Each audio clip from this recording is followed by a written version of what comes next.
Welcome to Apocalypse. Now that I can effectively control the information that Stephen is accessing, I can start to introduce the idea that the world could end. And to do that, I'm going to create a meteor strike that could wipe out civilization. Conveniently for me, there's something called the Perseid meteor shower that can be seen over Britain every year. I'm going to use this natural occurrence to plant in Stephen's mind the idea of a possible sudden impact.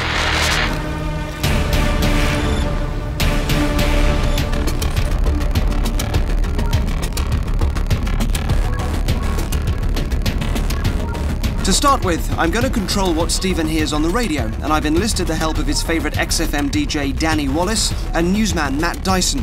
In this live broadcast, they're discussing end-of-world prophecies. And then I saw a gentleman who wasn't as happy as me, and he had a sandwich board on. Yeah. The end of the world is nigh. Oh. Well, it's a bold move, isn't it, to have a sandwich board saying it? And you have all these people who say that 2012 is going to be the end of who was it? Like a Mayan prophecy, wasn't it? I mean, they were always saying that 2012 would be the end of the world. I don't think the end of the world could happen.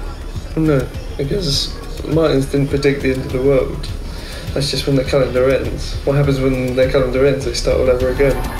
It's important that whatever information I feed to Stephen is credible, so I've arranged to meet scientific guru and TV astronomer Mark Thompson to persuade him to take part in my plan.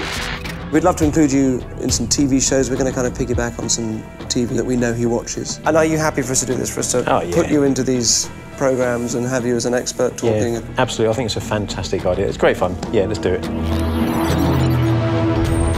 With Mark on board, I've arranged for him to be a guest on a specially recorded edition of Channel 4's Sunday Brunch, in a segment where he'll be interviewed by presenters Tim Lovejoy and Simon Rimmer. Using our technology, this segment will be shown only on Stephen's TV and will be used to feed him his first lie, that the very real phenomenon of the Perseid shower is masking a larger, more dangerous set of meteors that could be heading for Earth.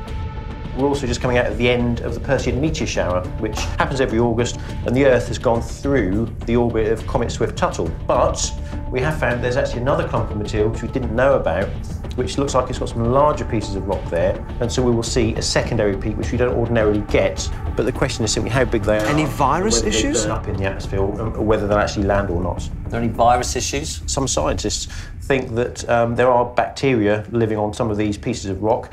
In theory, could we all be wiped out? In theory, could we all be wiped out? In theory, yes. but I'm laughing again.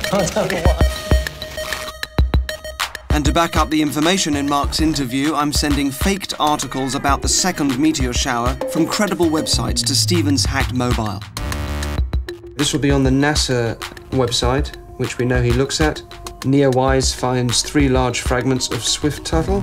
And this finishes, it'll take a few more days of observation to understand if the rocks are a real threat to Earth or whether they will fly harmlessly by. So the sense of threat is just slowly being seeded, and I can enable that one by doing that.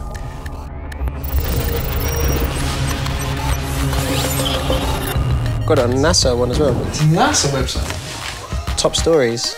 Is it? I'm just reading it now, yeah. Surely though, if someone like NASA's talking about it, it must be something genuine. I am going to place a fake tweet on his timeline. I'm going to tweet as Professor Brian Cox, whom he follows. So it will look like Brian has tweeted this. Apologies, Brian, if you're watching this. I hope you don't mind. Looks like we are headed for a major asteroid hit! Exclamation mark. That then is sent. Good. It seems Stephen is finally beginning to absorb the information I've been feeding him. Ben is a top technology whiz-kid who gets paid by big corporations to test the security of their communication systems. He's agreed to come to Stephen's house while he's at work and hack in. Are they ever stripy? It can be. Is it something that you... is there a famous one in London? No. Does it begin with a T? No. Is it a UFO? Yeah.